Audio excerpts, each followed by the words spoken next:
Salam, salam sejahtera dalam Tuhan kita Yesus Kristus. Dalam kesempatan ini saya akan berbicara kepada kita sekalian mengenai jalan Tuhan tak terselami sesuai dengan judul yang diberikan oleh PD Pusat untuk disampaikan kepada pemuda-pemudi yang ada di KPA lokal gereja masing-masing. Bapak Ibu Saudara yang diberkati oleh Tuhan Yesus Kristus, berdasarkan Kejadian pasal yang ke-37 ayat 1 sampai ayat yang ke-11 memberitahukan kepada kita dengan jelas mengenai kisah Yusuf. Saudara-saudara yang diberkati Tuhan, kita percaya bahwa rancangan Tuhan dalam hidup kita adalah rancangan damai, sejahtera, dan penuh pengharapan, bukan rancangan kecelakaan. Tetapi untuk sampai kepada rancangan tersebut, kita harus melalui sebuah jalan yang disebut dengan jalan Tuhan. Jalan Tuhan bukanlah jalan manusia seperti yang disampaikan oleh Yesaya. Sebab rancanganku bukanlah rancangan, dan jalanmu bukanlah jalanku. Seperti tingginya langit dan bumi, demikian tingginya jalanku dari jalanmu, dan rancanganku dari rancanganmu. Saudara yang terkasih, jalan Tuhan seringkali tidak terselami oleh pikiran manusia yang terbatas ini. Apa yang dialami oleh Yusuf dalam perjalanan hidupnya yang berliku, di dalamnya ternyata ada karya Tuhan yang disebut dengan jalan Tuhan yang tidak terselami oleh manusia itu. Seorang yang dapat mimpi menjadi seorang pemimpin adalah gambaran rancangan Tuhan atas hidupnya. Tetapi jalan mencapai rancangan besar tersebut membutuhkan jalan-jalan Tuhan yang tidak mudah dijalani. Kita selalu mencari jalan yang mudah, lurus, tanpa hambatan. Tetapi jalan lurus tanpa hambatan ujungnya ternyata bisa menjadi maut. Seperti yang Amsal katakan, Amsal 14 ayat 12. Dia berkata, ada jalan yang disangka lurus, tapi ujungnya menuju maut. Tetapi jalan Tuhan seringkali sulit, bahkan tidak terselami. Tetapi tujuan atau akhirnya adalah kehidupan. Belajar dari kisah Yusuf, bagaimana kita belajar berjalan dalam jalan Tuhan yang tidak terselami tersebut. Yang pertama yang perlu kita lakukan adalah jaga hati supaya jangan kecewa. Yusuf mengalami perlakuan yang jahat dari saudara-saudaranya sendiri. Hampir dibunuh dan akhirnya dijual jadi budak. Kita mungkin melihat bahwa masa depan Yusuf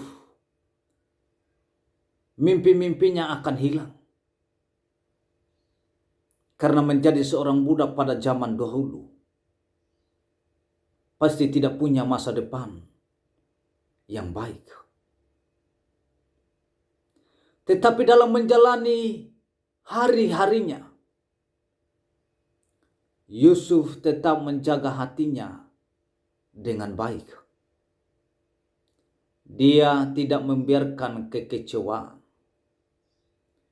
kemarahan menguasainya. Tetapi dia biarkan hatinya dipenuhi oleh Tuhan. Sehingga apa yang dikerjakan oleh Yusuf disertai oleh Tuhan. Dan Tuhan membuatnya berhasil. Memang menjaga hati, tidak kecewa adalah hal yang harus kita lakukan dalam perjalanan hidup ini. Apapun bisa terjadi, keluarga sekalipun bisa mengkhianati kita. Teman-teman dekat bisa meninggalkan kita. Tetapi jangan sampai kita kecewa dan menjadi pahit hati. Karena ketika kita kecewa sampai akhirnya kepahitan, hal tersebut akan merugikan diri kita sendiri. Dan itu bisa membuat berkat Tuhan tertutup bagi kita akibat karena kecewa dan kepahitan hati.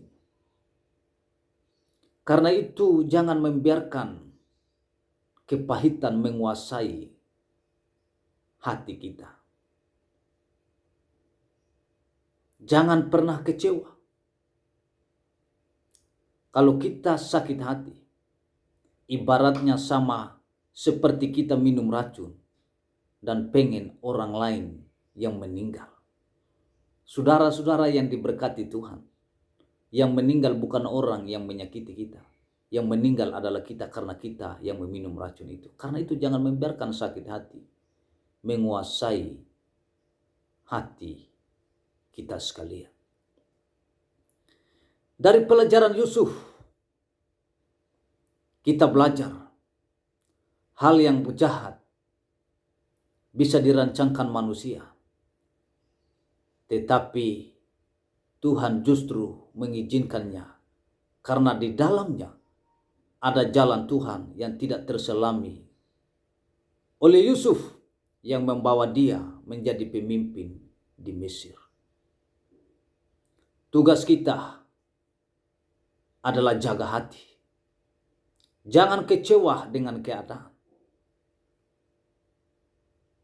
atau kepada orang-orang, apatah lagi dengan Tuhan. Yang kedua yang ingin saya sampaikan kepada kita, jalani setiap proses bersama dengan Tuhan.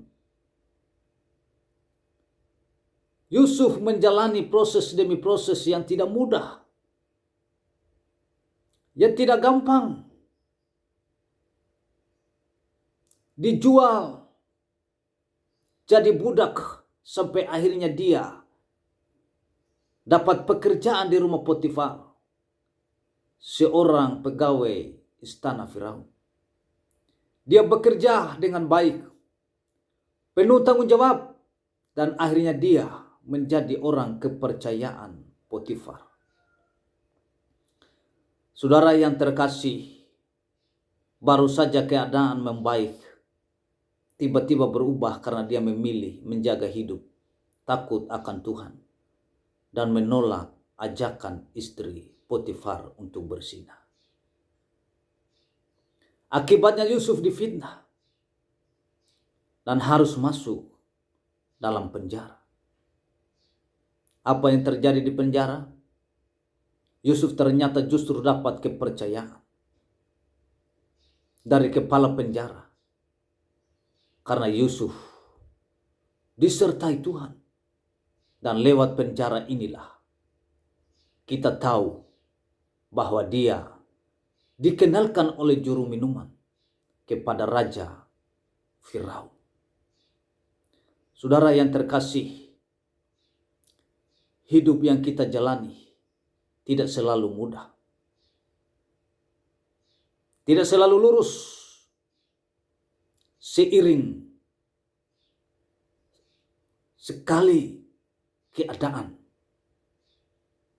tiba-tiba berubah. Kita tidak selalu dapat memprediksi apa yang akan terjadi di dalam kehidupan kita. Tetapi kita berjalan bersama dengan Tuhan. Maka setiap proses dalam kehidupan akan membawa kita menjadi lebih baik. Yusuf di rumah Potifar hanya memimpin beberapa orang, tetapi dia dipenjara demi diberi kepercayaan memimpin lebih banyak lagi. Semuanya itu ternyata menjadi modal yang sangat baik sebelum akhirnya dia dipercaya oleh Firaun menjadi pemimpin nomor 2. Kalau kita berjalan bersama Tuhan, maka setiap penggal jalan hidup yang sulit sekalipun menjadi alat Tuhan untuk memproses hidup kita sekalian. Yang ketiga yang ingin saya sampaikan kepada kita, menanti waktu Tuhan. Jangan buru-buru menanti waktu Tuhan. Jalan Tuhan yang tidak terselami erat kaitannya dengan waktu Tuhan. Kita belum bisa mengerti segala sesuatu yang terjadi sampai waktu Tuhan tiba di dalam kehidupan kita sekalian. Yusuf menanti waktu Tuhan dengan perjuangan yang tidak mudah. Bahkan ketika dia menjelaskan arti mimpi, juru minum dan juru makan raja di penjara, dia berusaha mempercepat waktu Tuhan supaya dengan bantuan juru minuman yang dibebaskan dari penjara mengingat Yusuf. Tetapi ayat 1 dari pasal 41 mengatakan setelah lewat 2 tahun dari peristiwa, dilupakan juru minuman tersebut. Firaun mimpi dan inilah waktu yang tepat untuk Yusuf keluar dari penjara. Untuk menjelaskan arti mimpi tersebut. Saudara yang diberkati Tuhan. Sebelum dia mengartikan mimpi Firaun, dia mengartikan mimpi dari juru minuman itu.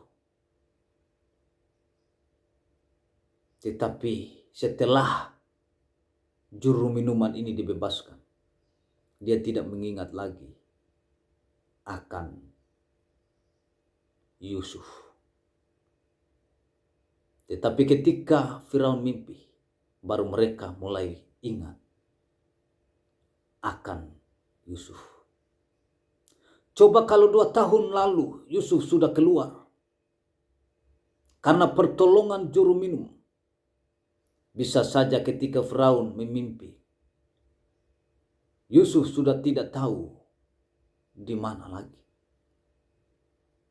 Tetapi dalam jalan Tuhan yang tidak terselami, kita harus belajar untuk bertekun menanti waktu Tuhan atas jalan-jalan kehidupan yang mungkin berat, sulit, tidak terselami tersebut. Manusia sangat terbatas, tetapi Allah sungguh tidak terbatas. Roma pasalnya yang ketiga, Roma pasalnya yang ke-11, ayat yang ke-33 sampai ayat yang ke-34a memberitahukan kepada kita dengan jelas Oh alangkah dalamnya kekayaan, hikmat dan pengetahuan Allah. Sungguh tak terselidiki keputusan-keputusannya, dan sungguh tak terselami jalan-jalannya. Sebab siapakah yang mengetahui pikiran Tuhan?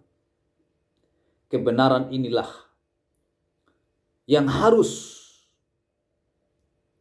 kita taruh dalam iman percaya kita kepada Dia. Dalam segala sesuatu yang terjadi, yang kita alami dalam kehidupan ini, adalah keputusan-keputusannya yang terbaik. Sekarang kita belum mengerti, tetapi ada waktunya semua akan Tuhan nyatakan apa maksud dan tujuannya atas jalan hidup yang tidak dapat kita selami ini. Karena itu kita perlu jaga hati kita supaya tidak kecewa. Jalani setiap proses bersama dengan Tuhan dan menanti waktu Tuhan. Jangan buru-buru menanti waktu Tuhan. Semua akan indah pada waktunya. Tuhan memberkati kita. Shalom.